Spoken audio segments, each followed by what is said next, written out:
चार धाम यात्रा शुरू हो चुकी है और लोगों का रश अगर आपने सोशल मीडिया पर देखा हो या खबरें पढ़ी हो तो वहाँ पर लगातार बढ़ रहा है। रश बढ़ने के साथ साथ एक और समस्या वहाँ पर देखने को मिल रही है, वो है दिल से जुड़ी बीमारियों की।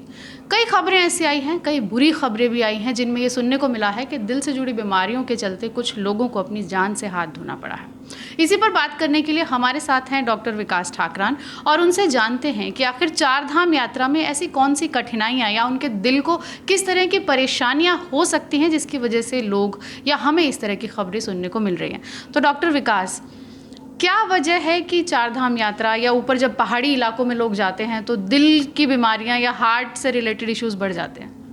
देखिए, हम सब में से कुछ मरीज़ों को पहले से ही पता है कि उनको हार्ट की दिक्कतें हैं जिसके वो नियमित इलाज पे हैं, और कुछ लोगों को ये पता भी नहीं होता कि उनको कोई हार्ट की समस्या है। सरकार ने सारे पहले से ही गाइडलाइंस बना रखी हैं कि भाई आपको किसी भी हाई ऑल्टीट्यूड पे जाने से पहले एक हेल्थ चेकअप ज़रूरी है, एक सर्टिफिकेट आपको मेडिकल ऑफिसर देगा। अब उस चीज़ को मैं कहूँगा स्ट्रिक्टली फॉलो किया जाए। कोई जानकारी निकाल के किसी से कोई साइन कराने की कोशिश ना करें, अपना एक निष्पक्ष मेडिकल चेकअप कराएं। जो लोग पहले से ही हार्ट की बीमारियों से ग्रसित हैं वो ये देखें कि उनकी हार्ट की बीमारियां अब दवाइयों पे नियमित तरीके से कंट्रोल्ड हैं। पहले अपना ट्रेडमिल टेस्ट या एक्सरसाइज स्ट्रेसी को कराएं। अगर उन्हें पिछले कुछ दिनों में सांस फूलने की दिक्कत हुई है तो ये चीज़ें आपको उस हाइट पे जहाँ पे ऑक्सीजन काफ़ी कम है बहुत परेशान कर सकती हैं। 9000 फीट के ऊपर हमारी, जैसे केदारनाथ जैसे हमारा 11000 फीट के आसपास की हाइट पर है, अगर उसमें आप ऑक्सीजन का लेवल देखेंगे तो किसी नॉर्मल इंसान को भी वो परेशान कर सकता है।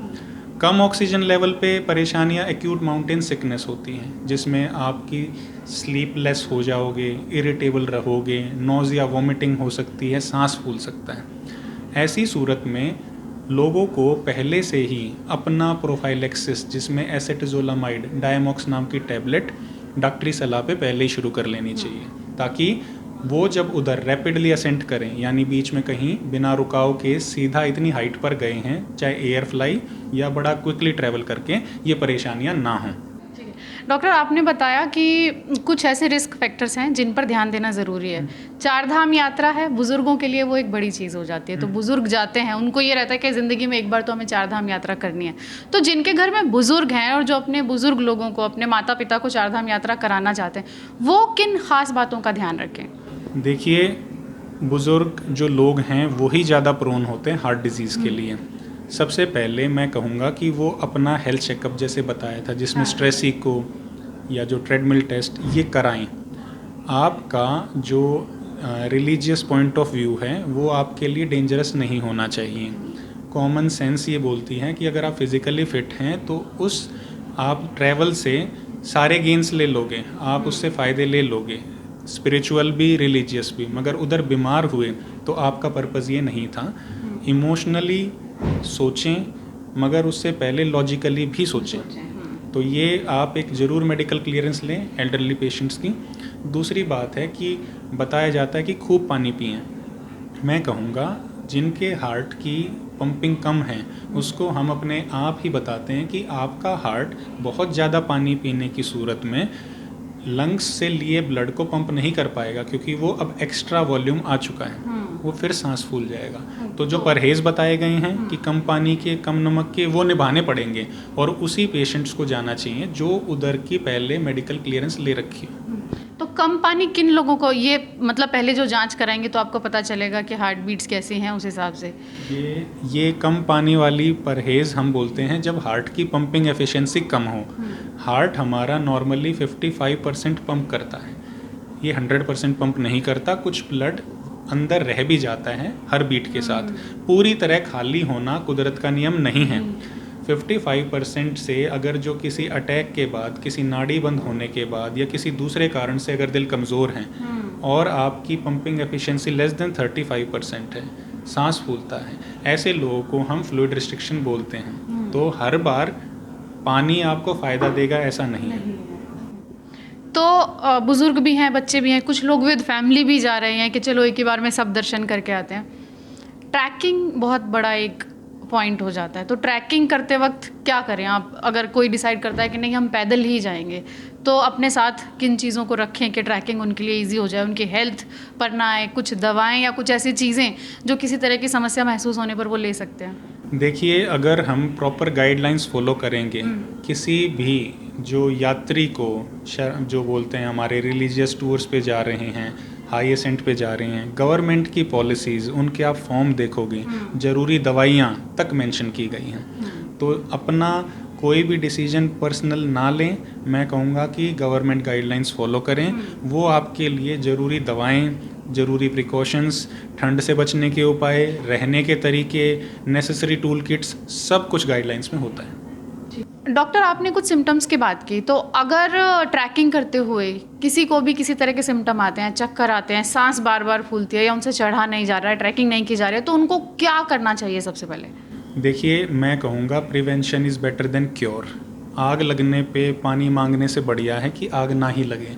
सिचुएशन ऐसे में आपको पहले ही आइडेंटिफाई करना है कि मुझे अगर कोई मेडिकल केयर की ज़रूरत पड़ती है तो कौन सा स्पॉट मेरा नियरेस्ट है। दूसरी बात, उसमें फैसिलिटीज़ क्या क्या अवेलेबल हैं और उनका रिस्पॉन्स टाइम क्या है, चाहे वो गवर्नमेंट स्पॉट हैं चाहे प्राइवेट स्पॉट हैं। अपने ऐसी चीज़ों को पहले से ही अरेंज करके रखें। In case of any emergency, what will be my route, कि मैं कैसे डिसेंट करूँगा, कैसे एम्बुलेंस लूँगा, कैसे पहुँचूँगा। ये चीज़ें हमें पहले से ही आइडेंटिफाई कर लेनी है, क्योंकि हर एक लोकेशन अलग है, हर एक का physical impact on your body अलग है और वहाँ पे आसपास की फैसिलिटीज़ भी बिल्कुल अलग हैं। तो आप पहले ही कि मुझे परेशानी हुई तो ये मेरी गवर्नमेंट हेल्पलाइन है, ये मेरी प्राइवेट सोर्स रहेगा जिससे मैं अपनी केयर या उस टाइम पे मेडिकल अटेंशन लूँगा। ठीक, तो क्या कोई मेडिकल फर्स्ट एड किट भी बन सकती है कि अगर आप चारधाम यात्रा पर निकल रहे हैं तो अपने बैग में फर्स्ट एड किट में ये चीज़ें रखें? ये फर्स्ट एड किट आपको प्रोवाइड की जाती है गवर्नमेंट की तरफ से, और उसमें आपके यूजुअल पेन किलर्स, एंटीबायोटिक्स और उसके अलावा जो मैं कहूँगा उस टाइम पे जो भी आपका एंटासिड्स, ये सारी बातें, एंटीमेटिक्स यानी उल्टी की, दस्त की, बुखार की, ये चीज़ें पहले से मेंशन्ड और अलाउड हैं, किट प्रोवाइड की जाती है।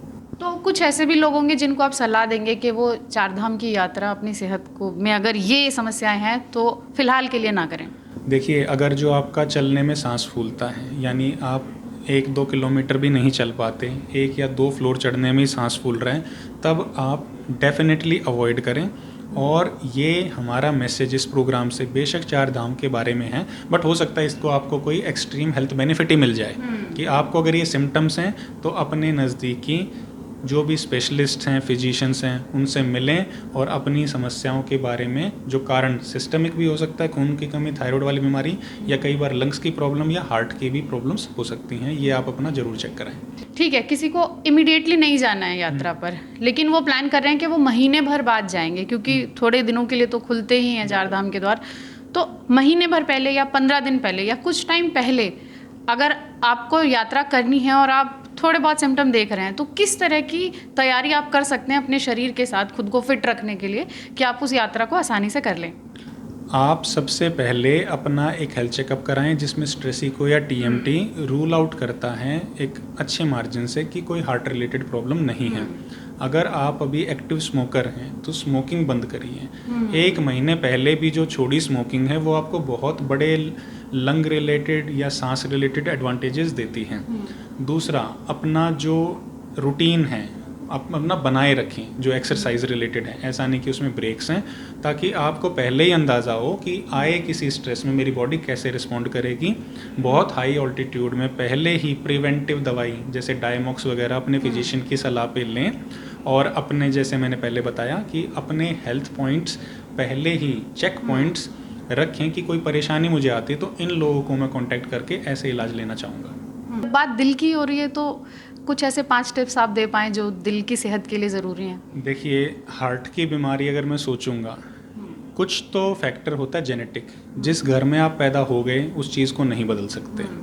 अगर आपकी फैमिली हिस्ट्री है, पेरेंट्स को कम उम्र में परेशानियां हुई हैं हार्ट रिलेटेड, ब्रदर सिस्टर्स को उनके, तो आप ये समझिए कि उनकी एज जिसमें वो आइडेंटिफाई हुई थी, नेक्स्ट जनरेशन 10 साल पहले ही प्रोन हो जाती है।